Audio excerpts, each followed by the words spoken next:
ഓം ശരവണഭവായ നമഃ. ദേശദേവതമാരായ സ്വാമിമാർക്ക് സാഷ്ടാംഗ പ്രണാമം. ഇന്ന് ഈ സത്രവേദിയിലുള്ള ആചാര്യ ശ്രേഷ്ഠന്മാർക്കും ഗുരു സ്ഥാനീയർക്കും അതേപോലെ ഇന്ന് ഈ സത്രത്തിൽ പങ്കെടുക്കുന്ന സനാതനധർമ്മ വിശ്വാസികളായ എല്ലാ സജ്ജനങ്ങൾക്കും എൻ്റെ വിനീത നമസ്കാരം. ആദ്യം തന്നെ എന്നെക്കുറിച്ച് ഇവിടെ പറഞ്ഞ നല്ല വാക്കുകൾക്ക് നന്ദി പറയുന്നു. അതിൽ തന്നെ ഒരു പ്രശ്നവും കിടപ്പുണ്ട് അല്ലേ? കാരണം ഒരു വലിയ പരിമിതിയുണ്ട് ഞാൻ ഇന്ന് നിങ്ങളുടെ മുമ്പിൽ നിൽക്കുമ്പോൾ. അപ്പോൾ എന്നെക്കുറിച്ചുള്ള ഇൻട്രൊഡക്ഷനിൽ ഇവിടെ നിങ്ങൾ കേട്ടിട്ടുണ്ടാവും. ഞാനൊരു മുൻ പോലീസ് ഉദ്യോഗസ്ഥനാണ്. ഇപ്പോൾ കഴിഞ്ഞ 20-25 വർഷങ്ങളായി മാധ്യമ പ്രവർത്തനം നടത്തുന്ന ആളുമാണ്. ഈ രണ്ട് മേഖലകൾക്കും യാതൊരു ബന്ധവും ഇല്ലാത്ത ഒരു മേഖലയാണ് ആധ്യാത്മിക മേഖല. ശരിക്കും അങ്ങനെയാണോ ആകേണ്ടത്, അങ്ങനെയാണോ വേണ്ടത് എന്നുള്ളത് മറ്റൊരു വിഷയം. അത് നമുക്ക് ചർച്ച ചെയ്യേണ്ടതാണ്. പക്ഷേ നമ്മളുടെ ക്രമസമാധാന സംവിധാനം അല്ലെങ്കിൽ നമ്മളുടെ ഇൻ്റലിജൻസ് സംവിധാനത്തിലാണ് ഞാൻ 15 വർഷത്തോളം ജോലി ചെയ്തത്. അതിനുശേഷം കഴിഞ്ഞ ഒരു 25 വർഷമായി മാധ്യമ പ്രവർത്തനം നടക്കുന്നു. നമ്മളുടെ നാട്ടിൽ നമ്മുടെ ധാർമ്മിക മൂല്യങ്ങൾക്ക് വലിയ വിലയൊന്നും കൽപ്പിക്കാത്ത അല്ലെങ്കിൽ അതിനൊന്നും വലിയ പ്രസക്തി ഒന്നുമില്ലാത്ത രണ്ട് മേഖലകളാണ് ഇത് രണ്ടും. അതുകൊണ്ടാണ് ആ ഒരു പരിമിതി ഞാൻ പറഞ്ഞത്. പിന്നെ രണ്ടാമത്തെ പരിമിതി, ഇതൊരു അവസാന നിമിഷ ചേഞ്ചാണ്. നിങ്ങൾക്ക് എല്ലാവർക്കും അറിയാം, ഈ മഹാസത്രത്തിൻ്റെ പ്രഭാഷണ പരമ്പരയുടെ ഒരു പരിപാടി കാര്യക്രമത്തിൽ അവസാന നിമിഷം ഉണ്ടായ ഒരു മാറ്റത്തെ തുടർന്നാണ് ഞാൻ നിങ്ങളുടെ മുമ്പിൽ നിൽക്കുന്നത്. പ്രായം കൊണ്ട് അനുജനാണെങ്കിലും അറിവ് കൊണ്ടും അറിവിൻ്റെ ആഴങ്ങളിലേക്ക് പോയ ഒരാളെന്ന നിലയിൽ നമ്മളെക്കാളൊക്കെ മുതിർന്നു നിൽക്കുന്ന ആളായ ശ്രീ വിദ്യാസാഗർ ഗുരുമൂർത്തി, അദ്ദേഹം ഇന്ന് സ്കന്ദ തത്വത്തെക്കുറിച്ച് നമ്മളോട് സംസാരിക്കേണ്ടതായിരുന്നു. ഞാൻ ഇന്നലെ വൈകുന്നേരം അദ്ദേഹത്തെ വിളിച്ചിരുന്നു. അപ്പം അദ്ദേഹത്തിന് തീരെ വയ്യാത്ത ഒരു സാഹചര്യത്തിലാണ് ഞാനിവിടെ നിൽക്കുന്നത്. ഇനി മൂന്നാമത്തെ പരിമിതി കൂടിയുണ്ട്, അതുകൂടെ പറയണമല്ലോ. അത് ഈ നമ്മളുടെ ഈ ഒരു ആധ്യാത്മിക ചൈതന്യം നിറഞ്ഞു കവിയുന്ന ഈ വേദിയിൽ ഇവിടെ സദസ്സിലിരിക്കുന്നവരെക്കാൾ ഇത്തരം വിഷയങ്ങളിൽ അറിവ് കുറഞ്ഞ, പ്രായോഗികപരമായിട്ടും അല്ലാതെയുമുള്ള അറിവ് തീരെയില്ലാത്ത കുറവുള്ള ഒരു വ്യക്തി കൂടിയാണ് ഞാൻ. ഞാൻ ഈ വേദിയിൽ വന്ന് മൈക്കിൻ്റെ പിന്നിൽ നിൽക്കുന്നതിൽ ഒരു വലിയ അനൗചിത്യമുണ്ട് എന്നുള്ള ഉത്തമ ബോധ്യത്തോടു കൂടി തന്നെയാണ് ഞാൻ നിൽക്കുന്നത്. അത് തന്നെയാണ് ഇതിനകത്തെ ഏറ്റവും വലിയ പരിമിതി. അതെന്തുകൊണ്ട് അങ്ങനെയായി, എന്തുകൊണ്ടാണ് അങ്ങനെ ആയത്, ഇനിയും ഭാവിയിലെങ്കിലും ഇത് മാറ്റാൻ നമുക്ക് എന്ത് ചെയ്യാൻ സാധിക്കുമെന്നുള്ളതിനെക്കുറിച്ച് മാത്രമാണ് ഞാൻ ഇന്ന് സംസാരിക്കാൻ ഉദ്ദേശിക്കുന്നത്. അല്ലാതെ ഗഹനമായ ആധ്യാത്മിക വിഷയങ്ങളെക്കുറിച്ചേ അല്ല. പക്ഷേ ഇതെല്ലാം പറയുമ്പോഴും, ഈ പരിമിതികളെക്കുറിച്ചൊക്കെ പറയുമ്പോഴും നേരത്തെ ഇവിടെ സൂചിപ്പിച്ച പോലെ ഇതൊരു വലിയ നിയോഗമാണ്. കാരണം എന്താണെന്ന് വെച്ച് കഴിഞ്ഞാൽ, എൻ്റെ ജീവിതത്തിൽ തന്നെ ഉണ്ടായ ഒരു അനുഭവം ഞാൻ പറയാം. ഞാൻ ഈ ഒരു കഴിഞ്ഞ 6 മാസങ്ങൾക്കിടയിൽ ഞാൻ ഇന്ന് തിരുവനന്തപുരത്തു നിന്ന് രാവിലെ ഇങ്ങനെ വന്നപ്പോഴാണ് ആലോചിച്ച ഒരു കാര്യം. കാരണം ഞാൻ ഇത്രയും വർഷമായി പല വേദികളിൽ പ്രസംഗത്തിന് പോകാറുണ്ട്, പല വേദികളിൽ ചർച്ചകളിൽ പങ്കെടുക്കാറുണ്ട്. അതൊക്കെ സമകാലീന വിഷയങ്ങളെക്കുറിച്ചോ രാജ്യസുരക്ഷയുമായി ബന്ധപ്പെട്ട വിഷയങ്ങളെക്കുറിച്ചോ അല്ലെങ്കിൽ അങ്ങനെയുള്ള എന്തെങ്കിലുമൊക്കെ കാര്യം, ജേർണലിസം ക്ലാസ് എടുക്കാൻ പോകാറുണ്ട്. അപ്പോൾ അവിടെ ഒന്നുമില്ലാത്ത ഒരു കാര്യമാണ് എൻ്റെ ജീവിതത്തിൽ ഒരു 6 മാസം മുമ്പ് തിരുവിതാംകൂർ ദേവസ്വം ബോർഡിൻ്റെ ഒരു വലിയ മഹാക്ഷേത്രത്തിലെ ഒരു പ്രത്യേക പരിപാടിക്ക് എന്നെ പ്രസംഗിക്കാനായിട്ട് വിളിച്ചു. ഒരു ആശംസാ പ്രസംഗമാണ്. പക്ഷേ എൻ്റെ ഉള്ളിൽ ഈ ഒരു ആശങ്ക എപ്പോഴും കിടപ്പുണ്ട്. കാരണം ഞാൻ പ്രവർത്തിക്കുന്ന മേഖലയ്ക്ക് ഇതുമായി യാതൊരു ബന്ധവും ഇല്ലല്ലോ എന്നുള്ള ഒരു ബന്ധമില്ല എന്ന് മാത്രമല്ല, തികച്ചും വിരുദ്ധമായ നിലപാടുള്ള ആൾക്കാരാണ് അവിടെ കൂടുതൽ. അപ്പം ഞാൻ അതുകൊണ്ട് തന്നെ ഇത്തരം കാര്യങ്ങളിലേക്ക് അധികം പോകാത്തതുകൊണ്ട് ഞാൻ വളരെ നൈസായിട്ട് അങ്ങ് ഒഴിവായി. സത്യം പറഞ്ഞാൽ നൈസായിട്ട് അങ്ങ് ഒഴിവായി. പല കാരണങ്ങൾ പറഞ്ഞ് ഞാൻ അങ്ങ് ഒഴിവായി. പക്ഷെ അത് അബദ്ധമായെന്ന് എനിക്ക് തോന്നാൻ കാരണം, ആ ക്ഷേത്രം വളരെ പ്രശസ്തമായ ക്ഷേത്രമാണ് കേട്ടോ. ഈ 6 മാസങ്ങൾക്കിടയിൽ നിങ്ങൾ പറഞ്ഞാൽ വിശ്വസിക്കില്ല, ഈ 25 വർഷം ഇല്ലാത്തതുപോലെ ഒരു 4, 5, 6 പരിപാടികൾക്ക് എന്നെ തുടർച്ചയായിട്ട് വിളിച്ചു. പരസ്പരം യാതൊരു ബന്ധവും ഇല്ലാത്ത ആൾക്കാരാണ്. തുടർച്ചയായിട്ട് ഇത്തരം ക്ഷേത്രങ്ങളിലെ പരിപാടിക്ക് എന്നെ വിളിക്കുക, പ്രസംഗിക്കണം. അപ്പം ഞാൻ വിചാരിച്ചു ഇതിൻ്റെ പിന്നിൽ എന്തോ ഒരു ഗൂഢാലോചനയുണ്ട്, എന്തോ ഒരു സംഭവമുണ്ട്.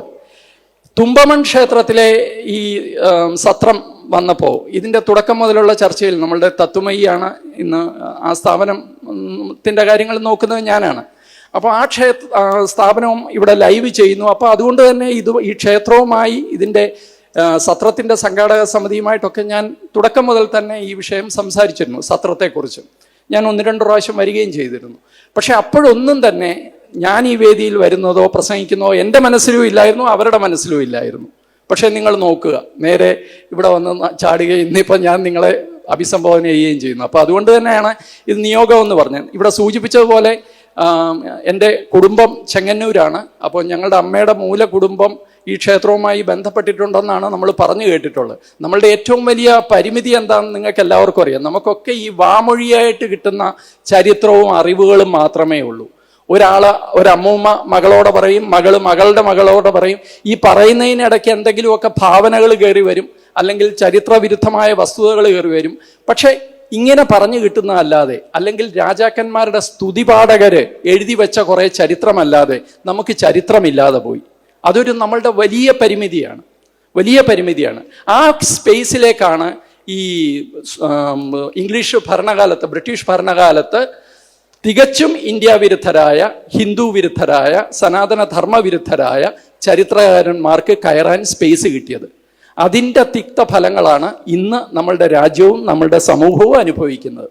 അത് മറ്റൊരു വിഷയം. പക്ഷേ ഞാനിങ്ങനെ പറഞ്ഞ് ഈ വാമൊഴിയിലൂടെ കേട്ട ചരിത്രം മാത്രമേ എനിക്കറിയുള്ളൂ. പക്ഷേ ഞാൻ വളരെ ചെറുപ്പത്തിൽ തന്നെ ഈ ക്ഷേത്രത്തിലേക്ക് വന്നിട്ടുണ്ട്, ഇവിടെ വരികയൊക്കെ ചെയ്യുമായിരുന്നു. അപ്പോൾ അവിടെ തന്നെ വരിക എന്നുള്ളത് മറ്റൊരു നിയോഗമാണ്. അന്ന് ഞാനിപ്പോൾ രാവിലെ പറയുകയായിരുന്നു, ഈ ക്ഷേത്രത്തിൻ്റെ അവസ്ഥ വളരെ മോശമായിട്ടാണ് ഞാൻ കണ്ടിട്ടുള്ളത്. വളരെ ആരുമില്ല. തൊഴാൻ വരുമ്പോൾ ചിലപ്പോൾ ഞങ്ങൾ മാത്രമേ കാണുകയുള്ളൂ. അപ്പോൾ ഈ കഴിഞ്ഞ ദിവസങ്ങളിലൊക്കെ ഇവിടെ വന്നപ്പോൾ ഈ ക്ഷേത്രത്തിനുണ്ടായ മാറ്റം, ഇത്രയും ഭക്തജനങ്ങൾ ഇവിടെ എത്തുക, ഇതൊരു സത്രമാണ്. ഇത് വേറെ കലാപരിപാടികളും ഇതൊന്നുമല്ല. ഇതൊരു വിചാരസത്രം എന്നാണ് ഞാൻ വിളിക്കുക സത്യത്തിൽ. ഇത് എന്താ പറയുക, ഒരു ആചാര പദ്ധതിയുടെ ഭാഗമായിട്ട് ഇതിനെ കാണരുത്. ഇത് വിചാരസത്രമാണ്. നമ്മളുടെ തത്വങ്ങളെക്കുറിച്ച്, നമ്മളുടെ സംസ്കാരത്തെക്കുറിച്ച്, നമ്മളുടെ വേദങ്ങളെക്കുറിച്ച്, നമ്മളുടെ എല്ലാത്തരം പ്രോക്തമായ ഉപദേശങ്ങളെക്കുറിച്ചൊക്കെ ചർച്ച ചെയ്യാനുള്ള ഒരു വേദി കൂടിയാണ് ഈ സത്രങ്ങൾ. തീർച്ചയായിട്ടും ഇങ്ങനെ ഒരു സത്രത്തിൽ ഇത്രയും വലിയ ജനപങ്കാളിത്തം കാണുക, അതൊക്കെ വലിയ സന്തോഷമുള്ള കാര്യമാണ്. അപ്പോൾ ഈ മാറ്റം എന്നാണ് ഉണ്ടായത്? ഈ മാറ്റം യഥാർത്ഥത്തിൽ ഉണ്ടായിട്ട് ഒരു 40 വർഷമല്ലേ ആയിട്ടുള്ളൂ. ഒരു 80കൾ മുതലാണ് ഉണ്ടായിട്ടുള്ളത്. അതിനു മുമ്പ് പഠിക്കുകയും അല്ലെങ്കിൽ ആ സമയത്ത് പഠിക്കുകയും ഒക്കെ ചെയ്ത എന്നെപ്പോലുള്ളവരുടെ തലമുറ, ഇവിടെ ഇരിക്കുന്നതിൽ മിക്കവാറും മഹാഭൂരിപക്ഷം ആൾക്കാരും അങ്ങനെയുള്ള ആൾക്കാരാണ്. നമ്മളുടെയൊക്കെ തലമുറ, നമ്മളൊക്കെ വളരെ ശുഷ്കമാണ് ഇത്തരം കാര്യങ്ങളിൽ. നമ്മളിപ്പോൾ ഇത് പഠിക്കാൻ ശ്രമിക്കുന്നുണ്ട്, പക്ഷെ നമുക്ക് എന്ത് പ്രയോജനമാണ്? നമുക്ക് വ്യക്തിപരമായി പ്രയോജനം ഉണ്ടാവും, പക്ഷെ അടുത്ത തലമുറയ്ക്ക്, നമ്മളുടെ യുവജനങ്ങൾക്ക് ഇതിനെക്കുറിച്ച് എത്ര അറിവുണ്ട്? ആ ഒരു ചോദ്യമാണ് ഇന്ന് നിങ്ങളുടെ മുമ്പിൽ ഉയർത്താൻ, അല്ലെങ്കിൽ നിങ്ങളൊന്ന് ചിന്തിക്കണമെന്ന് ഞാൻ ആഗ്രഹിക്കുന്ന ഒരു കാര്യം. നമുക്ക് വലിയ ഒരു പ്രശ്നം നമ്മൾ നേരിടുന്നുണ്ട്. ഇന്നിപ്പോൾ എന്നോട് ഇവിടെ പറഞ്ഞ സബ്ജക്റ്റ് ആചാര സംരക്ഷണത്തിൽ മാധ്യമങ്ങളുടെ പങ്ക് എന്താണ് എന്നുള്ളതാണ്. സത്യത്തിൽ ആ തലക്കെട്ട് തന്നെ മാറ്റണം. ആചാര സംരക്ഷണത്തിലല്ല, ധർമ്മ സംരക്ഷണത്തിൽ മാധ്യമങ്ങളുടെയും സമൂഹത്തിൻ്റെയും പങ്ക് എന്താണ് എന്നാണ് യഥാർത്ഥത്തിൽ നമ്മൾ സംസാരിക്കേണ്ടത്. ആചാരങ്ങൾ മാത്രമല്ലല്ലോ, നമ്മളുടെ ധർമ്മമാണ് സംരക്ഷിക്കേണ്ടത്. സനാതന ധർമ്മമാണ് സംരക്ഷിക്കേണ്ടത്. ആ ധർമ്മത്തിൻ്റെ ഭാഗമാണ് നമ്മളുടെ ആചാരങ്ങളെന്നാണ് ഞാൻ മനസ്സിലാക്കേണ്ടത്. അത് സംരക്ഷിക്കേണ്ട ചുമതല, അല്ലെങ്കിൽ അത് സംരക്ഷിക്കാനുള്ള ചുമതല മാധ്യമങ്ങളുടെ മാത്രമാണോ? ആരാണ് ഈ മാധ്യമങ്ങൾ? മാധ്യമങ്ങളുടെ മാത്രമല്ല, അത് സമൂഹത്തിൻ്റെയാണ്. ആരാണ് മാധ്യമങ്ങൾ? മാധ്യമങ്ങളെന്ന് പറയുന്നത് നമ്മുടെ സമൂഹത്തിൻ്റെ ഒരു പരിച്ഛേദം മാത്രമാണ്. ഈ സമൂഹത്തിലുള്ള നല്ലതും ചീത്തയും പെട്ടതും പെട്ടുപോയതുമായ എല്ലാവരും മാധ്യമങ്ങളിലുമുണ്ട്. അപ്പോൾ മാധ്യമങ്ങൾക്ക് എന്തെങ്കിലും അപജയം സംഭവിച്ചിട്ടുണ്ടെങ്കിൽ നമ്മൾ പോലീസിനെ എടുക്കുക. പോലീസുകാരിൽ നല്ല ആൾക്കാരില്ലേ? തീർച്ചയായിട്ടും ഉണ്ട്. സ്നേഹമുള്ളവരുണ്ട്, കരുണയുള്ളവരുണ്ട്, പാവപ്പെട്ടവനെ സഹായിക്കണമെന്നുള്ളവരുണ്ട്. എന്നാൽ യൂണിഫോം ഇട്ട് കഴിഞ്ഞാൽ മറ്റൊരാളായി മാറുന്ന എത്രയോ പേരെ ഞാൻ കണ്ടിട്ടുണ്ട്. എത്ര പേരെ കണ്ടിട്ടുണ്ട്? മറ്റൊരാളാണ്. ഈ പെൻഷനൊക്കെ പറ്റിക്കഴിഞ്ഞാൽ പിന്നെ പല്ലുപോയ സിംഹത്തിൻ്റെ അവസ്ഥയിൽ പലരെയും പിന്നീടും ഞാൻ കാണാറുണ്ട്. അവർക്ക് റിഗ്രറ്റ് ഉണ്ട് ഞാൻ ചെയ്തു പോയ കാര്യങ്ങളിൽ, പക്ഷെ പുറത്തു പറയാൻ പറ്റില്ല. പറഞ്ഞു പോയാൽ അടി കിട്ടും. ആ അവസ്ഥയിൽ വീടിന് പുറത്തിറങ്ങാത്ത ആൾക്കാരും ഉണ്ട്. അപ്പം ഇവരൊക്കെ നമ്മുടെ സമൂഹത്തിൻ്റെ പരിച്ഛേദമാണെന്നേ. നമ്മുടെ സമൂഹത്തിലുള്ള പ്രശ്നങ്ങൾ തന്നെയാണ് ഇതിൽ പ്രതിഫലിക്കുന്നത്. മാധ്യമങ്ങളും അങ്ങനെ തന്നെയാണ്. മാധ്യമങ്ങളല്ല ആദ്യം മാറേണ്ടത് നമ്മുടെ സമൂഹമാണ്. ഈ സമൂഹം മാറുകയാണെങ്കിൽ നമ്മൾ എന്താണ് ചെയ്യേണ്ടത്? അതുകൂടെ ചിന്തിക്കണം. എന്താണ് നമ്മൾക്ക് ഇത്രയും കാലം, നമ്മൾ ഈ 80കളുടെ തുടക്കം മുതൽ ഇങ്ങോട്ട് ഒരു ഹിന്ദു നവോത്ഥാനം കേരളത്തിൽ ഉണ്ടായിട്ടുണ്ട് എന്നുള്ളത് സത്യമാണ്. ഇപ്പം ഈ ക്ഷേത്രം തന്നെ എടുത്തു കഴിഞ്ഞാൽ 80-ന് മുമ്പ് ഇവിടെ ഉണ്ടായിരുന്നവർക്ക് അറിയാൻ സാധിക്കും ഈ ഉണ്ടായിട്ടുള്ള മാറ്റം. ക്ഷേത്രങ്ങൾ നവീകരിക്കുന്നു, നാട്ടിലെല്ലാം പുതിയ ക്ഷേത്രങ്ങൾ വരുന്നു, അല്ലെങ്കിൽ ക്ഷേത്രങ്ങളെ പുനരുദ്ധരിക്കുന്നു. ഇനി ഇതൊന്നുമില്ലെങ്കിൽ പുതിയ എന്തെങ്കിലും ഒരു സംവിധാനം ഉണ്ടാക്കുന്നു. പക്ഷേ ക്ഷേത്രങ്ങളും ആചാരങ്ങളും പദ്ധതികളും ഒക്കെ നടക്കുമ്പോൾ നമ്മൾ ചോദിക്കേണ്ട ഒരു ചോദ്യമുണ്ട്. ഇതിൻ്റെ പ്രയോജനം അല്ലെങ്കിൽ ഇതിൻ്റെ സന്ദേശം നമ്മളുടെ യുവജനങ്ങളിലേക്ക് എത്തുന്നുണ്ടോ എന്നുള്ളതാണ്. അത് എത്തണം. മാധ്യമങ്ങളെക്കുറിച്ച് ഞാൻ സംസാരിക്കുന്നതിന് മുമ്പ് ഞാൻ ഇതിനെക്കുറിച്ചൊന്ന് പറയുകയാണ്. നിങ്ങളോട് ഞാൻ പറയാം, നമ്മൾ വലിയ ഒരു പ്രതിസന്ധി ഫേസ് ചെയ്യുന്നുണ്ട്. അത് നമ്മുടെ അജ്ഞതയാണ്. നമ്മൾ വരുന്നു, പ്രഭാഷണങ്ങൾ കേൾക്കുന്നു, മനസ്സിലാക്കാൻ പറ്റുന്ന കുറച്ച് കാര്യങ്ങൾ നമ്മൾ മനസ്സിലാക്കുന്നു. പക്ഷെ നമ്മളത് എത്ര പേരോടെ കമ്മ്യൂണിക്കേറ്റ് ചെയ്യുന്നുണ്ട്? നമ്മുടെ വീട്ടിലുള്ള എത്ര കുഞ്ഞുങ്ങളോടെ നമ്മളിത് സംസാരിക്കുന്നുണ്ട്? വലിയൊരു വിഷയമാണത്. ഇപ്പോൾ ജമ്മു കാശ്മീരിലെ പെഹൽഗാമിൽ മരിച്ചു വീണ 26 മനുഷ്യരുണ്ട്. അതിൽ 25 പേര് ഇന്ത്യക്കാരും 1 നേപ്പാളിയുമാണ്. അവരുടെ ഓർമ്മകൾക്ക് മുമ്പിൽ പ്രണാമം അർപ്പിച്ചുകൊണ്ട് പറയാണ്, അവർ കലീമ ടെസ്റ്റ് പാസ്സാവാത്തതുകൊണ്ട് മരിച്ചു വീണവരാണ്. കലീമ ചൊല്ലാൻ പറഞ്ഞു, കലീമ ചൊല്ലാൻ അറിയില്ല, മരിച്ചു വീണു. മറ്റൊരു സാഹചര്യത്തിൽ വേറെ ആരെങ്കിലും നമ്മളോട് പറയാ, ശരി നീ ഹിന്ദു ആണല്ലോ, നിന്റെ 4 വേദങ്ങളുടെ പേര് നീ പറ എന്ന് പറഞ്ഞാൽ നമ്മളുടെ മറുപടി എന്തായിരിക്കും? ഋഗ്വേദം എന്ന് ആരെങ്കിലും ഒക്കെ പിള്ളേർ പറയും. ഞാൻ ചെറുപ്പക്കാരുടെ കാര്യം പറയുന്നു കേട്ടോ, നമ്മുടെ തലമുറയിൽപ്പെട്ടവരുടെ കാര്യമല്ല. ഋഗ്വേദം എന്ന് പറയുമായിരിക്കും. അഥർവം എന്ന് പറയും, കാരണം മമ്മൂട്ടിയുടെ സിനിമയുണ്ട്. ഇതിനിടയിലുള്ള 2 വേദങ്ങളുടെ എത്ര പേര് പറയും? നിങ്ങൾ നിങ്ങളുടെ കുഞ്ഞുങ്ങളെ ഒന്ന് ടെസ്റ്റ് ചെയ്ത് നോക്കുക. ചിലർ വേദങ്ങളുടെ സ്ഥാനത്ത് ഭാഗവതം എന്ന് പറയും, മഹാഭാരതം എന്ന് പറയും, അല്ലെങ്കിൽ ഭഗവത്ഗീത എന്ന് പറയും. ഇതാണ് നമ്മളുടെ level of consciousness about our religion, about our culture. നമുക്കില്ല. നമ്മുടെ കുട്ടികൾക്ക് ഇങ്ങനെ ഒരു കാര്യം പറഞ്ഞു കൊടുക്കാനുള്ള ഒരു സിസ്റ്റവും നമ്മളുടെ കയ്യിലില്ല. അങ്ങനെ ഒരു സിസ്റ്റം നമ്മൾ ഉണ്ടാക്കിയിട്ടില്ല. ഞാൻ ഇന്നിപ്പോൾ ഇവിടെ വന്നപ്പോൾ ആദ്യം ചോദിച്ചത് ഇവിടെ സൺഡേ ക്ലാസ് ഉണ്ടോ എന്നാണ്. അപ്പോൾ അമ്മമാർ പറഞ്ഞു ഇവിടെ സൺഡേ ക്ലാസ് ഉണ്ട്, വളരെ ഭംഗിയായിട്ട് പോകുന്നു, വലിയ സന്തോഷം. പക്ഷെ അങ്ങനെ എത്ര ക്ഷേത്രങ്ങളിലുണ്ട്, അല്ലെങ്കിൽ എത്ര പൊതുസ്ഥലങ്ങളിൽ നമ്മൾ സൺഡേ ക്ലാസ് എടുക്കുന്നുണ്ട്, അല്ലെങ്കിൽ എത്ര കൺസിസ്റ്റൻസി ഉണ്ട്? ഞാൻ തിരുവനന്തപുരത്ത് ഒരു 10-12 വർഷം മുമ്പ് തൃശ്ശൂരിൽ നിന്ന് ഭഗവത്ഗീത, എനിക്കൊരു സുഹൃത്ത് അവിടെ അടിക്കുന്നതാണ്, പ്രിന്റ് ചെയ്യുന്നതാണ്, വളരെ ചെറിയ ഭഗവത്ഗീത, നിങ്ങൾ കണ്ടിട്ടുണ്ടാവും. 15 രൂപയ്ക്ക് ആ ഭഗവത്ഗീത തരുമായിരുന്നു. ഞാൻ കുറേ മേടിച്ച് അവിടെ തിരുവനന്തപുരത്ത് എനിക്കറിയാവുന്ന സമീപത്തുള്ള ക്ഷേത്രങ്ങളിലെ എല്ലാം സൺഡേ ക്ലാസ്സുകളിൽ അത് കൊടുക്കുമായിരുന്നു. അവസാനം നോക്കുമ്പോൾ നമ്മളുടെ കയ്യിൽ ഈ ചാക്കുകെട്ട് ബാക്കിയിരിക്കുക. കാരണം മിക്കവാറും സൺഡേ ക്ലാസ്സുകളൊക്കെ തീർന്നു. 6 മാസം 1 വർഷം കഴിയുമ്പോൾ പിന്നെ പിള്ളേരില്ല, ടീച്ചർ വരും, നോക്കും. മാതാപിതാക്കൾ വിടുന്നില്ല. പക്ഷെ മറ്റ് സമുദായങ്ങൾ അങ്ങനെയാണോ എന്ന് നോക്കുക. കുട്ടികൾ ഒരിക്കലും അവരുടെ പൂർണ്ണ ഇഷ്ടത്തോടെ വരില്ല. They will prefer something else. അവർക്ക് TV കാണണമെന്നുണ്ടാവും, അല്ലെങ്കിൽ അവർക്ക് കളിക്കണമെന്നുണ്ടാവും, അവർക്ക് കൂട്ടുകൂടി എവിടെങ്കിലും പോകണമെന്നുണ്ടാവും. അതൊക്കെ ചെയ്യട്ടെ. പക്ഷേ ഇപ്പുറത്ത് ഇതും കൂടി വേണം. ഇത് നമ്മൾ കൊടുക്കുന്നത് മതബോധം മാത്രമല്ല, സംസ്കാരത്തിൻ്റെ ബോധമാണ്, നമ്മുടെ രാജ്യത്തെക്കുറിച്ചുള്ള ബോധമാണ്. പക്ഷേ എത്ര പേർക്ക് അത് ചെയ്യാൻ സാധിക്കുന്നുണ്ട് നമ്മുടെ ഇടയിൽ? ഇത് വലിയ പ്രശ്നമാണ്. നമ്മൾ വിചാരിക്കുന്ന പോലെയല്ല. നമ്മുടെ കുട്ടികൾ ഇതിലൊന്നും യാതൊരു ഇൻട്രസ്റ്റും ഇല്ല എന്ന് വിചാരിക്കരുത്. നമ്മുടെ കുട്ടികൾക്കില്ലായിരിക്കും, പക്ഷെ മറ്റു കുട്ടികൾക്കുണ്ട്. മറ്റു മതവിഭാഗങ്ങളിൽ നിന്ന് വരുന്ന കുട്ടികൾക്ക് തീർച്ചയായിട്ടും ഉണ്ട്. ഞാൻ അതിനൊരു ഉദാഹരണം കൂടെ പറയാം. എൻ്റെ മകള് ഏതാനും വർഷങ്ങൾ മുമ്പ്, ഞാനത് വേറെ 1-2 വേദികളിൽ പറഞ്ഞിട്ടുള്ള വിഷയമാണ്. എൻ്റെ മകളെ ഏതാണ്ട് കുറച്ച് വർഷങ്ങൾക്ക് മുമ്പ് ഒരു തിരുവനന്തപുരത്തെ പ്രൊഫഷണൽ കോളേജിൽ പഠിക്കുമ്പോൾ അവർ കൂട്ടുകാരെല്ലാം കൂടെ ഒരുമിച്ചിരിക്കുകയാണ്, വളരെ സൗഹാർദ്ദപരമായി ഇരിക്കുകയാണ്. അന്ന് നമ്മുടെ ഗണപതി പൂജയുടെ ദിവസമോ മറ്റോ ആണ്. ഈ ഗണപതി ബാപ്പ മോഡിയ എന്നൊക്കെ പറഞ്ഞിട്ട് അത് നടക്കുന്ന ആ ഘോഷയാത്രയൊക്കെ തിരുവനന്തപുരത്ത് വലിയ സംഭവമാണ്.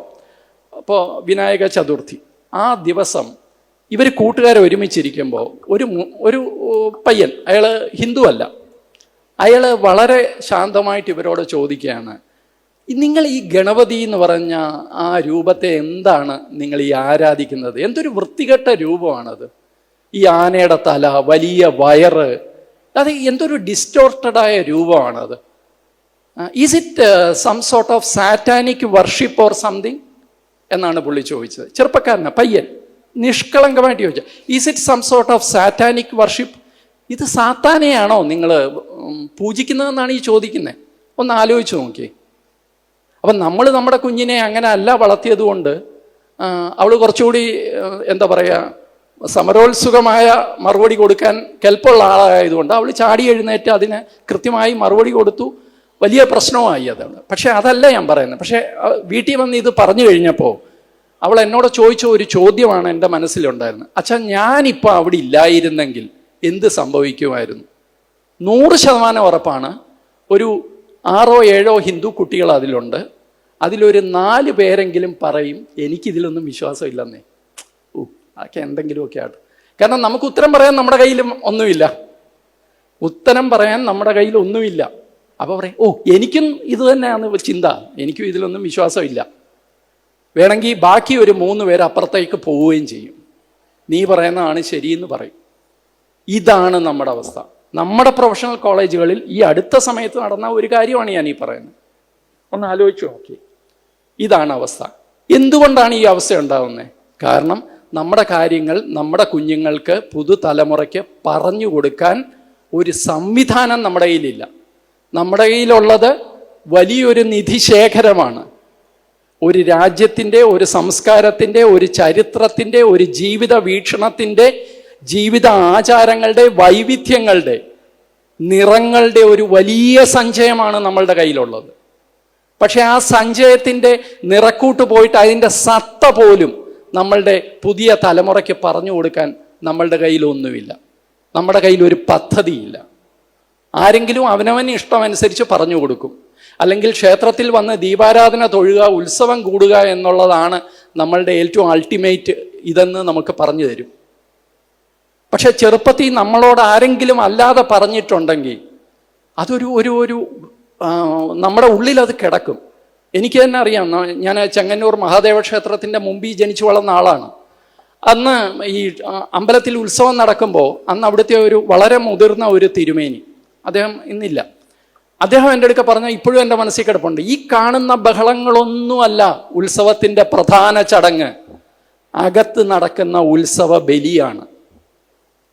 ഭഗവാനും ഭഗവാന്റെ പരിവാരങ്ങൾക്കും അവിടെ തികഞ്ഞ നിശബ്ദതയിൽ, വാദ്യഘോഷങ്ങൾ പോലുമില്ല. എനിക്കറിഞ്ഞുകൂടാ മറ്റമ്പലങ്ങളിലുണ്ടോയെന്ന്. നീ ഉത്സവ ബലി തൊഴണം.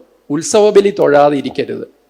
അതാണ് ഇതിൻ്റെയൊക്കെ ക്രക്സ് ഓഫ് ദ മാറ്റർ എന്ന് അദ്ദേഹം അന്ന് പറഞ്ഞ എൻ്റെ മനസ്സിലുണ്ട്. പക്ഷേ എനിക്കത് ഒരാൾ പറഞ്ഞു തന്നു എന്ന് വെച്ച് എത്ര പേർക്ക് ആരെങ്കിലുമൊക്കെ അത് പറഞ്ഞു കൊടുക്കുന്നുണ്ടാവും? വളരെ കുറവാണ്.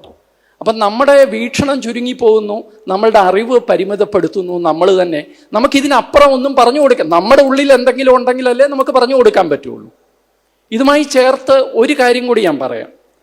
അത് ഈ നിങ്ങളീ പലർക്കും അറിയാവുന്ന ഈ ലവ് ജിഹാദ് എന്ന് പറയുന്ന കേസ്. ഞാൻ ഒരു കഴിഞ്ഞ 12-13 വർഷങ്ങളായി ഈ വിഷയം പഠിക്കുന്ന ആളാണ്. എനിക്കതിൻ്റെ കൂടുതൽ വിശദാംശങ്ങളിലേക്ക് പോകാൻ താല്പര്യമില്ല. കാരണം പലരുടെയും വ്യക്തിപരമായ ജീവിതത്തെ ഞാൻ ഒരു സത്യം പറയാം. അത് ഹിന്ദു സമൂഹത്തിൽ മാത്രം ഒതുങ്ങി നിൽക്കുന്നതല്ല, മറ്റ് സമൂഹങ്ങളിലും ഉണ്ട്. പക്ഷേ ഈ കേസ് ഉണ്ടാകുന്ന ഇതിലെ ചില കേസുകളൊക്കെ സോൾവ് ചെയ്യുന്നുണ്ട്, ചിലതൊന്നും സോൾവ് ചെയ്യപ്പെടാതെ പോകുന്നുണ്ട്. പക്ഷേ ഇതിലെ ഒരു 60-65% നമ്മൾ പുറത്തറിയുന്നില്ല എന്നുള്ളതാണ്. അല്ലെങ്കിൽ അവർ പറയുന്നില്ല. പലരും വീട് വിട്ടുപോയ ആൾക്കാരുണ്ട്, നാട് വിട്ടുപോയ ആൾക്കാരുണ്ട്. ഇത് നാട്ടിൽ അറിഞ്ഞു കഴിഞ്ഞാൽ പ്രശ്നമാണ് എന്ന് പറഞ്ഞിട്ട് പലർക്കും അറിയില്ല. ഈ ഏരിയയിൽ തന്നെ എനിക്കറിയാവുന്ന ഒരു കേസുണ്ട്. ആ അച്ഛൻ, ഇന്നല്ല, ഞാൻ അന്ന് ജനം TV-യുടെ CEO ആയിട്ടിരിക്കുകയാണ്. ഒരച്ഛൻ എൻ്റെ അടുക്ക വന്നിട്ട് കരഞ്ഞു പറഞ്ഞു, അമ്മയില്ല കുട്ടിക്ക്, അച്ഛൻ ഞാൻ മാത്രമേ ഉള്ളൂ, നേഴ്സിംഗ് പഠിക്കുന്ന കുട്ടിയാണ്. അവളുടെ കാര്യം ദയവ് ചെയ്ത് നിങ്ങളിത് വാർത്തയാക്കുകയാണെങ്കിൽ ഞാൻ ആത്മഹത്യ ചെയ്യും. ഞാൻ ആ നിമിഷം പറഞ്ഞു, ഇത് വാർത്തയാക്കണ്ട, നമ്മളെന്തിനാണ് വാർത്തയാക്കുന്നത്? വാർത്തയാക്കണ്ട എന്ന് ഞാൻ പറഞ്ഞു. ശ്രീമാൻ വെള്ളാപ്പള്ളി നടേശന് ഒരു 2012 മറ്റോ ഞാൻ ഈ കംപ്ലീറ്റ് ഡീറ്റെയിൽസ് കൊടുത്തപ്പോൾ അദ്ദേഹം വാ പൊളിച്ചു. അദ്ദേഹം എൻ്റെ അടുക്ക് ഇപ്പോഴും ചോദിച്ചത്, എനിക്ക് തോന്നുന്നത് എൻ്റെ കൂടെ എൻ്റെ കൊളീഗുണ്ട് ഇവിടെ, സനോജ്, ഇപ്പോൾ ഇവിടുത്തെ ലൈവിൻ്റെ മുഴുവൻ കാര്യങ്ങളും സനോജാണ് നോക്കുന്നത്. ഞാൻ സനോജും ഉണ്ടായിരുന്നു. അപ്പോൾ പുള്ളി ആദ്യമായിട്ടാണ് ഈ വാക്ക് കേൾക്കുന്നത്, എന്തോ ജിഹാദ്. അപ്പം ഞാൻ പറഞ്ഞു, സാർ അത് ലവ് ജിഹാദ് എന്നാണ് അതിനെ പറയുന്നത്, ഇന്നതാണ് സംഭവം. ഏറ്റവും കൂടുതൽ കുട്ടികൾ പോയിട്ടുള്ളത് ഈഴവ സമുദായത്തിൽ നിന്നാണ്. അദ്ദേഹത്തിന് അതൊരു വലിയ ഷോക്കായിരുന്നു. അദ്ദേഹം ആ കണക്കുകൾ മുഴുവൻ മേടിച്ചു നോക്കി. ആ കണക്കുകൾ എനിക്ക് വേറൊരു ഔദ്യോഗികമായി കിട്ടിയ ഒരു കണക്കുമായിരുന്നു അത്. ആ കണക്കുകളൊക്കെ മാറ്റിയിട്ടാണ് ഇപ്പോൾ കോടതിയിൽ വ്യവഹാരങ്ങൾ നടക്കുന്നത്. ഞാൻ അതിനെക്കുറിച്ച് കൂടുതൽ പറയുന്നില്ല. ഞാൻ പറയാൻ ഉദ്ദേശിക്കുന്ന അതിൻ്റെ മറുവശമാണ്. ഈ പെൺകുട്ടികൾ പോകുന്നു, നമ്മളവരെ കുറ്റപ്പെടുത്തുന്നു. ഞാൻ മനസ്സിലാക്കിയ എൻ്റെ പഠനത്തിൽ നിന്ന്, അല്ലെങ്കിൽ ഞാൻ ഒബ്സർവ് ചെയ്തതെന്ന് ഞാൻ മനസ്സിലാക്കിയത്, 90% കുട്ടികളും പോയ വീടുകളുടെ ബാക്ക്ഗ്രൗണ്ട് ഒരു പ്രധാന ഘടകമാണ്. ഒന്നുകിൽ ആധ്യാത്മികമായി യാതൊരു യാതൊരു പഠനവും ബാക്ക്ഗ്രൗണ്ടും ഇല്ലാത്ത സന്ധ്യാസമയത്ത് വീട്ടിലൊന്ന് വിളക്ക് കൊളുത്താൻ പോലും മെനക്കെടാത്ത ആൾക്കാരാണ് ഒരു വിഭാഗം. അവർ ജനിച്ചത് ഹിന്ദുവായിട്ടാണ്. കോളം എഴുതുമ്പോൾ ഹിന്ദു എന്ന് എഴുതുമെന്നല്ലാതെ അതിനപ്പുറം അതുമായി യാതൊരു ബന്ധവുമില്ല. ചിലപ്പോൾ അമ്പലത്തിൽ വൈകുന്നേരം ഒന്ന് പോവുമായിരിക്കും, അല്ലെങ്കിൽ അതിനപ്പുറം യാതൊരു ബന്ധവുമില്ല. ഒന്ന് ആ കാറ്റഗറിയാണ്. രണ്ടാമത്തെ കാറ്റഗറി എന്താണെന്നറിയാമോ? നമ്മുടെ വീട്ടിനുള്ളിലെ സമാധാന അന്തരീക്ഷമാണ്. വീട്ടിനുള്ളിൽ സമാധാനപരമായ സാത്വികമായ അന്തരീക്ഷമില്ലെങ്കിൽ അതും ഒരു കാരണമാണ് എന്ന് മനസ്സിലാക്കിയ ആളാണ് ഞാൻ. എൻ്റെ പഠനങ്ങളിൽ നിന്നും എൻ്റെ ഇതിൽ നിന്നും മാത്രം ഞാൻ പറയുന്ന ആ പറച്ചിലിനും ആ അഭിപ്രായത്തിനും എനിക്ക് മാത്രമേ ഉത്തരവാദിത്വമുള്ളൂ. പക്ഷേ ഞാൻ പറയുകയാണ്, കാരണം വീട്ടിൽ നിന്ന് പുറത്തു പോകുന്ന കുട്ടികൾക്ക് രാവിലെ വീട്ടിൽ നിന്ന് പോയി വൈകുന്നേരം തിരിച്ച് വീട്ടിൽ വന്ന് ഇന്ന് എന്തൊക്കെയാണ് എൻ്റെ ജീവിതത്തിൽ സംഭവിച്ചതെന്ന് തുറന്നു പറയാനുള്ള സ്വാതന്ത്ര്യമില്ലാത്ത കുഞ്ഞുങ്ങളാണെങ്കിൽ, വീർപ്പ് മുട്ടി വീട്ടിനുള്ളിൽ കഴിയുന്ന കുഞ്ഞുങ്ങളാണെങ്കിൽ, അവരെ പ്രലോഭിപ്പിക്കാൻ ആരെങ്കിലും കച്ചകെട്ടി ഇറങ്ങിയിട്ടുണ്ടെങ്കിൽ സാധ്യത വളരെ കൂടുതലാണ്. അതും എന്തുകൊണ്ടാണ് സംഭവിക്കുന്നത്? ഞാൻ നേരത്തെ പറഞ്ഞ പോലെ നമ്മുടെ ബുദ്ധിയുടെ ആ ഭാഗം പൂർണ്ണമായിട്ട് ഹോളോയാണ്. അവിടെ ആ സ്പേസിൽ ഒന്നുമില്ല നമുക്ക്. മറ്റു കുഞ്ഞുങ്ങൾക്ക് അങ്ങനല്ല. അവർ പള്ളിയിൽ പോകുന്നുണ്ട്, അവർ മറ്റ് ചടങ്ങുകളിൽ പങ്കെടുക്കുന്നുണ്ട്, പ്രീ മാരിറ്റൽ കൗൺസിലിംഗ് ഉണ്ട്, പോസ്റ്റ് മാരിറ്റൽ കൗൺസിലിംഗ് ഉണ്ട്. അവർക്ക് എല്ലാവിധ സംവിധാനത്തിലൂടെ അവർക്കിതെല്ലാം കിട്ടാനുള്ള വളരെ വ്യവസ്ഥാപിതമായ വളരെ സ്ട്രക്ചേർഡായിട്ടുള്ള ഒരു സിസ്റ്റം ഉണ്ട്. നമുക്കതില്ല. അതിൻ്റെ ഫലം അപ്പോൾ ഒരു സ്ഥലം പൂർണ്ണമായിട്ട് എംപ്റ്റി ആണെങ്കിൽ അവിടെ എന്തു ചവറും കൊണ്ട് നിറയ്ക്കാൻ എളുപ്പമാണ്. അത് തന്നെയാണ് കുഞ്ഞുങ്ങളുടെ കാര്യത്തിൽ സംഭവിക്കുന്നത്. നമ്മുടെ കുട്ടികൾക്ക് പൂർണ്ണമായി ബുദ്ധി എത്താൻ എത്ര വയസ്സാവും? മെഡിക്കൽ സയൻസ് എന്ന് പറയുന്ന അനുസരിച്ച് ടീനേജിലുള്ള കുട്ടികളിലൊന്നും പൂർണ്ണമായ ബുദ്ധി വളർച്ച പ്രാപിച്ചവരല്ല. അപ്പോൾ അവരുടെ ഉള്ളിലേക്ക് ഈ പറയുന്ന ഐഡിയാസ് എല്ലാം കൊണ്ട് നിറയ്ക്കാൻ വളരെ എളുപ്പമാണ്. അപ്പം ഈ സമകാലീനമായ ഇത്തരം ഭീഷണികളും പ്രശ്നങ്ങളും നമ്മൾ മനസ്സിലാക്കിക്കൊണ്ട് വേണം നമ്മളുടെ ധർമ്മ സംരക്ഷണത്തിന് ഒരു സമൂഹം എന്ന നിലയിൽ നമ്മൾ ഇറങ്ങിത്തിരിക്കാൻ. അതാണ് ഞാൻ പറയാൻ ഉദ്ദേശിച്ച പ്രധാനപ്പെട്ട കാര്യം. ഇനി രണ്ടാമത് മാധ്യമങ്ങളുടെ പങ്ക്. മാധ്യമങ്ങളുടെ പങ്ക് ഞാനൊക്കെ വലിയ പ്രതീക്ഷയോടുകൂടി മാധ്യമരംഗത്ത് വന്ന ആളാണ്. വലിയ കാര്യങ്ങൾ ചെയ്യാം എന്ന് വിചാരിച്ച് സെൻട്രൽ ഗവൺമെൻറ് സർവീസൊക്കെ വിട്ട് അതിൻ്റെ ഒരു സുരക്ഷിതത്വമൊക്കെ വിട്ട് അധികാരമൊക്കെ വിട്ട് നമ്മൾ വന്നതാണ്. കേരളം പോലെ ഒരു സംസ്ഥാനത്ത് നിൽക്കണം എന്ന് തന്നെ തീരുമാനിച്ചു വന്നതാണ്. പക്ഷേ ഇപ്പോൾ നോക്കുമ്പോൾ വലിയ നിരാശയാണ്. കാരണം മാധ്യമരംഗത്ത് പോയിട്ട് നമ്മുടെ സമൂഹത്തിൽ പോലും കാര്യമായി ഇത്തരത്തിലുള്ള കാര്യങ്ങൾ ചെയ്യാൻ എത്രത്തോളം സാധിച്ചിട്ടുണ്ടോ എന്ന് ചോദിക്കുമ്പോൾ എനിക്ക് നിരാശയാണ്. ഇല്ലയെന്ന് പറയാൻ പറ്റില്ല. വലിയ നിരാശയുണ്ട്. അതെന്തുകൊണ്ടാണ്? ഞാൻ നേരത്തെ പറഞ്ഞ അതേ കാര്യമാണ്. ഈ സമൂഹത്തിൽ നിന്നാണ് മാധ്യമപ്രവർത്തകരും വരുന്നത്. ഹിന്ദു എന്ന് പറയുന്നത് തന്നെ, അല്ലെങ്കിൽ ഞാനൊരു ഹിന്ദുവാണ് എന്ന് പറയുന്നത് തന്നെ നാണക്കേടായിട്ട് വിചാരിക്കുന്നവർ എത്രയോ പേരുണ്ടെന്നറിയാം. അല്ലെങ്കിൽ ഹിന്ദു ആചാരങ്ങളുമായി ബന്ധപ്പെട്ട് എന്തെങ്കിലും എഴുതുന്നത്, അതിനെ ഹൈലൈറ്റ് ചെയ്യുന്നത് മോശമാണ് എന്ന് കരുതുന്നവർ എത്രയോ പേരുണ്ട്. അവർക്ക് മറ്റു മതങ്ങൾ വിഷയമല്ല, പക്ഷെ ഹൈന്ദവ ധർമ്മവുമായി സനാതന ധർമ്മവുമായി ബന്ധപ്പെട്ട കാര്യങ്ങൾ അവർക്ക് വിഷയമാണ്. അത് ഹൈന്ദവ ധർമ്മത്തിലോ സനാതന ധർമ്മത്തിൻ്റെയോ ഒരു സംരക്ഷണത്തിലോ അതിൻ്റെ ഒരു പ്രൊട്ടക്ഷൻ, ആ ഒരു പ്രൊട്ടക്റ്റീവ് ഫീലിങ്ങിലോ നിൽക്കുന്നില്ല. രാജ്യവുമായിട്ട് ബന്ധപ്പെട്ട് പോലും അങ്ങനത്തെ പല കാര്യങ്ങളും ഉണ്ട്. ഇപ്പോൾ ഈ നടന്ന ഓപ്പറേഷൻ സിന്ദൂറുമായി ബന്ധപ്പെട്ട ചില വിഷയങ്ങൾ ഞങ്ങൾ ഇന്നലെ ചർച്ച ചെയ്യായിരുന്നു തിരുവനന്തപുരത്ത് പ്രസ് ക്ലബ്ബിൽ. അപ്പോൾ അവിടെയും ഞാൻ ചൂണ്ടിക്കാണിച്ച വിഷയങ്ങളാണ് ഇതൊക്കെ. അപ്പോൾ ഇതൊരു വലിയ പ്രശ്നമാണ്. അതിന് മാധ്യമങ്ങളെ മാറ്റണം എന്നുണ്ടെങ്കിൽ, മാധ്യമങ്ങൾ നിങ്ങൾ പറഞ്ഞാൽ വിശ്വസിക്കില്ല, ഞാൻ ഈ ഒരു 10-25 വർഷങ്ങൾക്കിടയിൽ ഇഷ്ടം പോലെ കാര്യങ്ങൾ ഞാൻ കണ്ടിട്ടുണ്ട്. ചെറിയ കാര്യങ്ങളിൽ പോലും നമ്മളോടുള്ള ഒരു വിരുദ്ധ സമീപനം, അതിന് രാഷ്ട്രീയമൊന്നും ഞാൻ പറയില്ല, ഒരു രാഷ്ട്രീയ പാർട്ടിയെയും കുറ്റം പറഞ്ഞിട്ട്, അതൊരു മെൻ്റൽ സെറ്റപ്പാണ്. ഇപ്പോൾ വർഷങ്ങൾ മുമ്പ് നേരിട്ടറിയാവുന്ന ഒരു സംഭവമാണ്. മാതാ അമൃതാനന്ദമയ്യയുടെ ആശ്രമത്തിൽ തലയ്ക്കൽപ്പം സുഖക്കുറവുള്ള ഒരാൾ അമ്മയെ ആക്രമിക്കാൻ ശ്രമിച്ച കഥ നിങ്ങളെല്ലാവരും കേട്ടിട്ടുണ്ടാവും. അയാൾ മലയാളിയല്ല, അയാൾ വിദേശത്തു നിന്ന് അല്ല മറ്റൊരു സംസ്ഥാനത്തു നിന്ന് വന്നിട്ട് അമ്മയുടെ നേരെ എന്തോ അള്ളാഹു അക്ബർ എന്നോ എന്തോ വിളിച്ചുകൊണ്ട്, അയാൾ മുസ്ലിം ഒന്നുമല്ല, പക്ഷേ തലയ്ക്ക് സുഖമില്ലാത്ത ആൾ അമ്മയെ ആക്രമിക്കാൻ ശ്രമിക്കുന്നു. എല്ലാവരും കൂടെ അയാളെ പിടിക്കുന്നു, പോലീസ് ജീപ്പിൽ കയറ്റിക്കൊണ്ട് പോകുന്നു. ഇത്രയുമേ സംഭവിച്ചുള്ളൂ. അമ്മയുടെ അടുത്തൊന്നും എത്തിയില്ല. പക്ഷേ ഇത് മാധ്യമങ്ങളിൽ വലിയ വിഷയമായിട്ട് വന്നു. കാരണം അമൃതാനന്ദമയ്യയുടെ ആശ്രമത്തിൽ എന്ത് നടന്നാലും അതൊരു വലിയ വാർത്തയാണ്. നെഗറ്റീവ് ആണെങ്കിൽ പ്രത്യേകിച്ച്, പോസിറ്റീവ് കൊടുക്കില്ല. അപ്പം ഇതൊരു വലിയ വാർത്തയാണ്. അയ്യോ, അവിടെ അക്രമം നടക്കുന്നു, ഇയാൾ അന്തേവാസിയാണെന്നൊക്കെ പറഞ്ഞ് വാർത്തകൾ ഇങ്ങനെ പോവാണ്. അപ്പോൾ നമ്മളുടെ ഈ ഭാഗത്തു നിന്ന്, അതായത് ചെങ്ങന്നൂർ ആ ഭാഗത്തു നിന്ന് ഒരു പയ്യൻ ഏഷ്യാനെറ്റ് ന്യൂസിലുണ്ടായിരുന്നു. അയാൾ പറഞ്ഞു, നമുക്ക് ഇത് വാർത്തയാണല്ലോ നമ്മളിങ്ങനെ നെഗറ്റീവ് കൊടുത്തോണ്ടിരിക്കുക. അപ്പോൾ അയാൾ പറഞ്ഞു, നമുക്ക് അവിടുത്തെ വലിയ സ്വാമിയുണ്ട്, അദ്ദേഹത്തെ വിളിച്ച് അദ്ദേഹത്തിൻ്റെ ഒരു ബൈറ്റ് കൂടെ എടുത്തിട്ട് നമുക്ക് കൊടുക്കാം. കാരണം വാർത്തയല്ലേ, രണ്ട് സൈഡും അറിയണമല്ലോ. എന്താണ് മാധ്യമങ്ങളുടെ അപ്പോഴത്തേക്ക് കഥകൾ വേറെയാണ് വരുന്നത്. അപ്പോൾ ഇദ്ദേഹം പറഞ്ഞു, നമുക്കൊരു കാര്യം ചെയ്യാം, നമുക്ക് ആ വലിയ സ്വാമിയെ വിളിച്ച് അദ്ദേഹത്തിൻ്റെ ഒരു ബൈറ്റ് എടുത്തിട്ട് ഫോണിൽ കൂടെ ഒരു ബൈറ്റ് എടുത്തിട്ട് കൊടുക്കാം. ഡെസ്കിലിരുന്ന സകല ആൾക്കാരും എതിർത്തു. പറ്റില്ല എന്ന് പറഞ്ഞു. പറ്റില്ല എന്ന് പറഞ്ഞപ്പോൾ ഇയാൾ പറഞ്ഞു, എനിക്കാണ് ചാർജ് തന്നിരിക്കുന്നത്, ഞാൻ വിളിക്കും, ഞാൻ എടുക്കും. അയാൾ വിളിച്ചു, സ്വാമിയുടെ ബൈറ്റ് എടുത്ത് കൊടുത്തു. 3 മാസം പോലും പിന്നെ അയാൾ ആ ഡെസ്കിൽ ഇരുന്നില്ല. അയാളെ കേരളത്തിന് പുറത്ത് ട്രാൻസ്ഫർ ചെയ്തു. അവസാനം അയാൾ ബാംഗ്ലൂരിലോ മറ്റോ ട്രാൻസ്ഫേർഡ് ആയിരുന്നപ്പോൾ അയാൾ അവസാനം രാജിവെച്ച് പുറത്തുപോയി. ഇതാണ് അവസ്ഥ. ഇതൊരു ചെറിയ കാര്യമാണ്. എന്നാൽ ഇത്തരം സമീപനങ്ങൾ തിരുത്താൻ സാധിക്കുമോ? സാധിക്കും. നമ്മൾ ഒരുമിച്ച് നിന്നാൽ തിരുത്താൻ സാധിക്കും. അതുതന്നെയാണ് ശബരിമല വിഷയത്തിലുണ്ടായത്. ശബരിമല വിഷയം നമുക്ക് എല്ലാവർക്കും അറിയാമല്ലോ. ഞാൻ വളരെ കൃത്യമായി ആ സമയത്ത് അവിടെ in the middle of the action ഉള്ള ആളെന്നുള്ള നിലയിൽ എനിക്ക് പറയാം, ആദ്യത്തെ ദിവസം, ആദ്യത്തെ മണിക്കൂറുകളിലൊക്കെ തികച്ചും ഹിന്ദു വിരുദ്ധമായ, ആചാരവിരുദ്ധമായ വാർത്തകളാണ് സകല മാധ്യമങ്ങളും കൊടുത്തത്. എന്ത് വൃത്തികേടാണ് ഇത് നടക്കുന്നത്? എന്തുകൊണ്ട് സ്ത്രീകൾക്ക് കയറിക്കൂടാ? ഇത് ജെൻഡർ ഈക്വാലിറ്റിയുടെ കാലമല്ലേ? ഇത് കോടതി വിധിയെ ലംഘിക്കുകയല്ലേ? ഈ അന്ധവിശ്വാസമൊക്കെയാണോ ഈ കാലത്ത് നമ്മൾ പുലർത്തേണ്ടത്? ഇങ്ങനെ 1000 ചോദ്യങ്ങളാണ് എല്ലാ ന്യൂസ് റൂമുകളിൽ നിന്ന് ഉയർന്നത്, എല്ലാ വാർത്തകളിലും ഉയർന്നത്. എന്നാൽ പന്തളത്തെ അന്നത്തെ പ്രകടനം കഴിഞ്ഞ ശേഷം, അതിനുശേഷം അന്ന് ജനം TV തുടങ്ങിയതേ ഉള്ളൂ.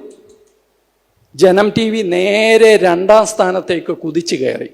അവർക്ക് ആ പോപ്പുലാരിറ്റി പിന്നീട് നിലനിർത്താൻ സാധിച്ചില്ല, അത് വേറൊരു കാര്യം. പക്ഷേ ഏഷ്യാനെറ്റിൻ്റെ തൊട്ട് താഴെയുള്ള 2ാമത്തെ മോസ്റ്റ് വ്യൂഡ് ചാനലായി ജനം TV മാറിയപ്പോൾ ഈ തമ്പുരാക്കന്മാർക്കെല്ലാം മനസ്സിലായി ജനങ്ങൾ ആരുടെ കൂടാണ്. സ്ത്രീകൾ തന്നെ പറയുകയാണ്, വനിതകൾ തന്നെ പറയുകയാണ്, we are ready to wait. ഞങ്ങൾക്ക് അയ്യപ്പനെ കാണണ്ട, ഇപ്പോൾ ഞങ്ങൾക്ക് അയ്യപ്പനെ കാണാൻ സമയം തന്നിട്ടുണ്ട്, ആ സമയത്ത് ഞങ്ങൾ പൊക്കോളാം. സ്ത്രീകൾ തന്നെ പറയാണ്. പുരുഷന്മാർക്ക് യാതൊരു റോളും ഇല്ലാത്ത ഒരു സമരമായിരുന്നു അത്. അങ്ങനെ ഒരു സമരം ഇവരുടെ കണ്ണ് തുറപ്പിച്ചു എന്നുള്ളതാണ് സത്യം. അങ്ങനെ ഒരു സമരം ഈ മാധ്യമ തമ്പുരാക്കന്മാരുടെ കണ്ണു തുറപ്പിച്ചു. ഇനി ശബരിമലയിൽ ഇതുപോലെ ഒരു സംഭവം ഉണ്ടായാൽ 10 പ്രാവശ്യം ഇവർ ചിന്തിക്കും ശബരിമലയ്ക്കെതിരെ വാർത്ത കൊടുക്കാൻ. 10 പ്രാവശ്യം ഇവർ ചിന്തിക്കും. അപ്പൊ നമുക്ക് പാഠം പഠിപ്പിക്കാനൊക്കെ പറ്റും, ആൾക്കാരെ തിരുത്താനും പറ്റും. പക്ഷെ അതിന് നമ്മുടെ ഉള്ളിൽ നമുക്ക് കൃത്യമായ ഒരു ഇൻഫ്രാസ്ട്രക്ചർ ഉണ്ടാവണം. നമ്മുടെ ചെറുപ്പക്കാർക്ക് നമ്മളുടെ ഈ ഒരു എന്താ പറയുക, ഞാൻ അതിനെ ഒരു സൗന്ദര്യം എന്നാ പറയാ. I am so proud to be a Hindu. കാരണം ഇതിൻ്റെ വൈവിധ്യമാണ് എന്നെ ഏറ്റവും കൂടുതൽ സന്തോഷിപ്പിക്കുന്ന ഒരു കാര്യം. ഇതിൻ്റെ ആചാര പദ്ധതികൾ, ഇത് തരുന്ന സ്വാതന്ത്ര്യമാണ്. പഞ്ചഭൂതങ്ങളെ പൂർണ്ണമായി ഉൾക്കൊള്ളുന്ന ഒരു സംസ്കാരം ഇതല്ലാതെ വേറെ എവിടെയാ ഉള്ളത്? ദൈവസങ്കല്പങ്ങളൊക്കെ അവിടെ നിൽക്കട്ടെ. ഒരു മരം വെട്ടണമെന്നുണ്ടെങ്കിൽ മരത്തോടെ അനുവാദം ചോദിക്കുന്ന ഒരു നിങ്ങൾക്കൊക്കെ പഴയ ആൾക്കാർക്ക് ഓർമ്മയുണ്ടാവും, രാവിലെ കിണറ്റിൽ നിന്ന് വെള്ളം കോരുന്നതിന് മുമ്പ് വെള്ളത്തെ ഉണർത്തിയിട്ട് മാത്രമേ വെള്ളം കോരത്തുള്ളായിരുന്നു. നദിയിലിറങ്ങി കുളിക്കണമെന്നുണ്ടെങ്കിൽ നദിയെ വന്നിച്ചിട്ടേ നമ്മൾ കുളിക്കത്തുള്ളായിരുന്നു. അപ്പോൾ ഈ ഒരു സംസ്കാരം ലോകത്ത് വേറെ എവിടെയാ ഉള്ളത്?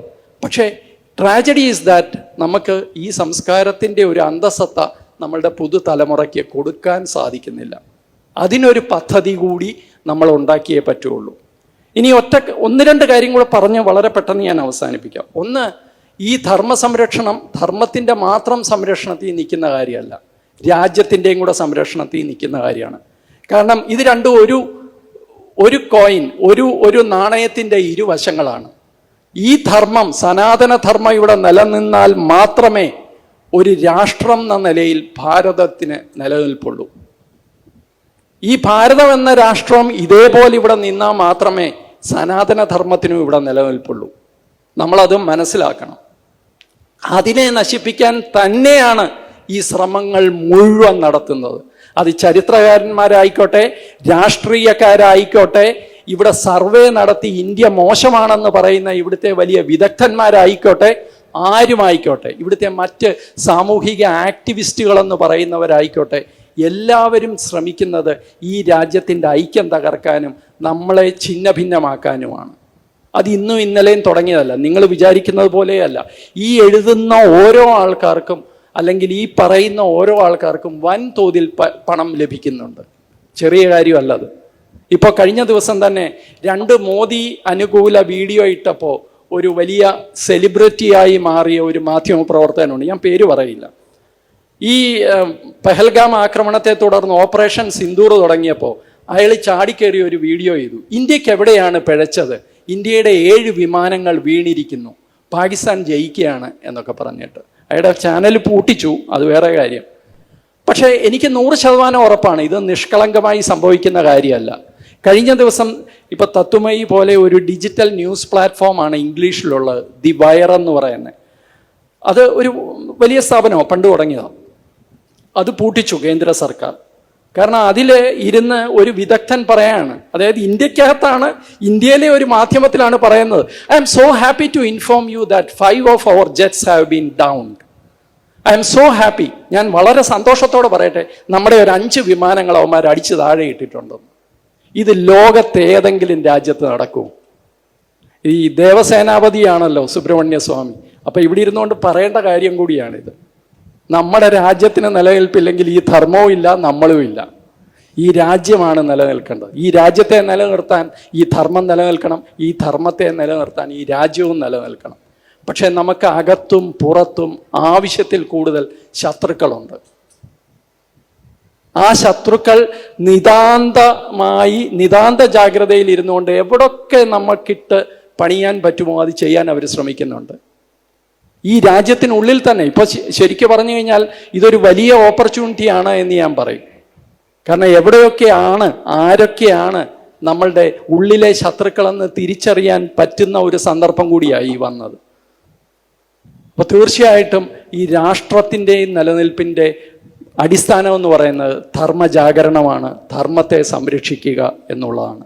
അതിനുവേണ്ടി നമുക്കെല്ലാവർക്കും ഒരുമിച്ച് പ്രവർത്തിക്കാൻ സാധിക്കണം എന്നുള്ളതാണ് എൻ്റെ ആഗ്രഹം. അത് ഇപ്പോൾ ഞാനൊരു മാധ്യമപ്രവർത്തകനാണ്, എന്നെക്കൊണ്ട് ചെയ്യാൻ പറ്റുന്നത് ഞാൻ ചെയ്യുന്നു. നിങ്ങൾ അധ്യാപകനാകാം, വീട്ടമ്മയാകാം, മറ്റെന്തെങ്കിലും ജോലി ചെയ്യുന്ന ആൾക്കാരാവാം. പക്ഷെ ഉള്ളിൽ ഈ ഒരു ബോധം വേണം. കാരണം നമ്മളുടെ നിലനിൽപ്പ് അത്ര ഇപ്പം തീർച്ചയായിട്ടും നമ്മളുടെ രാജ്യത്തിൻ്റെ കണക്കുകൾ നോക്കിക്കഴിഞ്ഞാൽ നമ്മൾ വലിയൊരു പ്രോഗ്രസ്സിലേക്കാണ് പോകുന്നത്. നമ്മുടെ രാജ്യത്തിൻ്റെ ദാരിദ്ര്യരേഖയുടെ കണക്കുകൾ ഞാൻ കഴിഞ്ഞ ദിവസം വായിക്കുകയായിരുന്നു. 29% 1.7 ആയിരുന്നെങ്കിൽ ഇപ്പോൾ അത് 4.5% 5% കുറഞ്ഞിട്ടുണ്ട്. നമ്മൾ ലോകത്തിലെ ഏറ്റവും 3ാമത്തെ പർച്ചേസിങ് പവറുള്ള സാമ്പത്തിക ശക്തിയാണ്. ലോകത്തിലെ 5ാമത്തെ സാമ്പത്തിക ശക്തിയുമാണ്. 2030 ആകുമ്പോഴത്തേക്ക് ലോകത്തിലെ 3ാമത്തെ വലിയ സാമ്പത്തിക ശക്തിയായിട്ട് നമ്മൾ മാറുകയാണ്. ഇപ്പോൾ തന്നെ പർച്ചേസിങ് പവറിൽ നമ്മൾ 3ാമത്തെ സാമ്പത്തിക ശക്തിയാണ്. അപ്പോൾ തീർച്ചയായിട്ടും നമുക്ക് ഈ ശത്രുക്കൾ വെറുതെ ഇരിക്കുമെന്ന് വിചാരിക്കുന്നുണ്ടോ? അവർ ചെയ്യാവുന്ന എല്ലാ കാര്യങ്ങളും ചെയ്യും. പക്ഷേ അവരെ തോൽപ്പിക്കാൻ ഒറ്റ കാര്യം മാത്രം മതി, നമ്മുടെ ഉള്ളിലെ ഐക്യമില്ലായ്മ. ആ ഐക്യമില്ലായ്മ ഉണ്ടായാൽ നമുക്ക് സൈന്യമുണ്ടെന്ന് പറഞ്ഞിട്ടോ അല്ലെങ്കിൽ നമുക്ക് വലിയ കപ്പൽപ്പടയുണ്ട് എന്ന് പറഞ്ഞിട്ടോ നമുക്ക് ആണവായുധങ്ങളുണ്ട് എന്ന് പറഞ്ഞിട്ടോ യാതൊരു കാര്യവുമില്ല. നമ്മളുടെ ജനങ്ങളുടെ കൂട്ടായ്മയാണ് അതിനാവശ്യം. എന്തായാലും ഈ മഹാസത്രത്തിന് എല്ലാവിധ ആശംസകളും നേരുന്നു. ഈ സത്രം ഒരു വിചാര സത്രം കൂടിയായി മാറട്ടെ എന്ന് ആഗ്രഹിക്കുന്നു.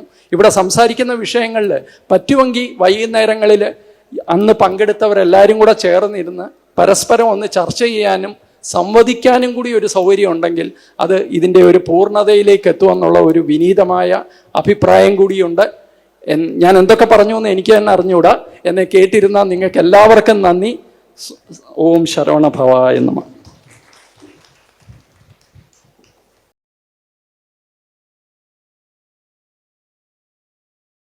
തുമ്പമൺ ശ്രീ വടക്കുംനാഥൻ ക്ഷേത്രം, അമ്പലക്കടവ്, പത്തനംതിട്ട. ശ്രീമദ് സ്കന്ദപുരാണ മഹാസത്രം 2025 മെയ് 11 മുതൽ 18 വരെ. ബ്രഹ്മശ്രീ മുംബൈ ചന്ദ്രശേഖര ശർമ്മയുടെ മുഖ്യ കാർമ്മികത്വത്തിൽ മഹാഗണപതി ഹോമം, സ്കന്ദപുരാണ പാരായണം, മഹത് പ്രഭാഷണങ്ങൾ, പൂജഹോമാദികൾ, കലാസാംസ്കാരിക പരിപാടികൾ. സത്രയജ്ഞ കർമ്മങ്ങളിലേക്ക് എല്ലാ ഭക്തജനങ്ങളുടെയും സാന്നിധ്യവും സഹകരണവും സാദരം അഭ്യർത്ഥിക്കുന്നു. മഹാസത്രവേദിയിൽ മെയ് 18 പഴനി അരുൾമിക ദണ്ഡായുധപാണി സ്വാമി ദേവസ്ഥാന അർച്ചക സ്ഥാനികർ ശ്രീസെൽവ സുബ്രഹ്മണ്യ ശിവശാരിയാരുടെ മുഖ്യ കാർമ്മികത്വത്തിൽ നടക്കുന്ന അതിശ്രേഷ്ഠവും സർവൈശ്വര്യദായകവുമായ സ്കന്ദഹോമം. സ്കന്ദമഹാപുരാണ സത്രത്തിന്റെ ആദിമധ്യാന്തമുള്ള സമ്പൂർണ്ണ തത്സമയ കാഴ്ച തത്വമയി നെറ്റ്വർക്കിൽ.